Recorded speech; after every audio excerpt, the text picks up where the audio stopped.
ఎవరి వల్ల మైనస్ అయ్యారు అనుకుంటున్నారు? ఎవరి వల్ల మైనస్ కాదు, బయటకు వచ్చిన తర్వాత నేను రియలైజ్ అయింది ఏంటంటే ఒక 2 కంటెస్టెంట్స్ శ్రీజ ఇంకా ప్రియా వల్ల కామనర్స్ మీద ఒక ఒపీనియన్ పడిపోయింది అన్నట్టు ఇట్లా బయట పోర్ట్రే అవుతుంది. అది నేను చాలా సర్ప్రైజ్ అయ్యాను అదిని.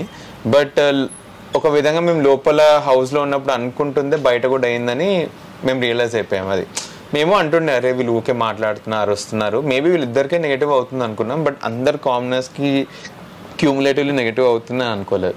సో ఇప్పుడు నన్ను ఫైనలీ అడిగితే ఏ రీజన్స్ వల్ల నేను ఎలిమినేట్ అయ్యాను అనుకుంటే, ఫస్ట్ ఈ ఉన్న కామనర్స్ అందరిలో హ్యాడ్ ద లీస్ట్ ఏమంటారు ఇంకా vote bank, I'm very private person.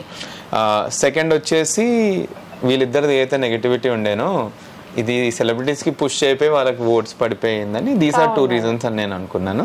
But house లో ఉన్నప్పుడు నేను అనుకున్న రీజన్ ఏంటంటే నేను 10th 11th డే లో అయ్యాను, ప్లస్ మనకి టెక్నికలీ ఓట్స్ కంపారిటివ్లీ తక్కువ ఉండొచ్చు వీళ్ళందరితో చేస్తే, ఈ 2 రీజన్స్ అనుకున్నా. బట్ బయట అయితే వేరుండే, బయట వచ్చిందో అందరూ ఒకటే అన్నారు మీరు ఆ రోజు శ్రీజ ఇంకా ప్రియాకి నామినేట్ చేస్తే అయిపోయింది మీరు ఇంకా ఏదో వీక్ వెళ్తుండే అని.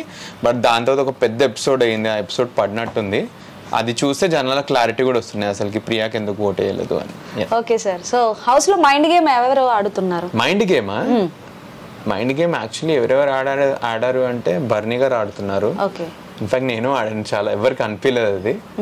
అండ్ బర్నీ గారు ఆట ఎలా ఉంది? మైండ్ గేమ్ అమేజింగ్ అండి, టూ గుడ్ చెప్పిన, like I admire his game. దానికోసమే అతన్ని పోతూ as a player I respected his game and number 1 లో పెట్టాను. అంటే లైక్ మీది ఎంత ఎనిమిటీ ఉన్న గేమ్ లో యూ హావ్ టు అప్రిషియేట్ వేరే వాళ్ళ గేమ్ బాగా మస్తు ఆడతారు చెప్తున్నా.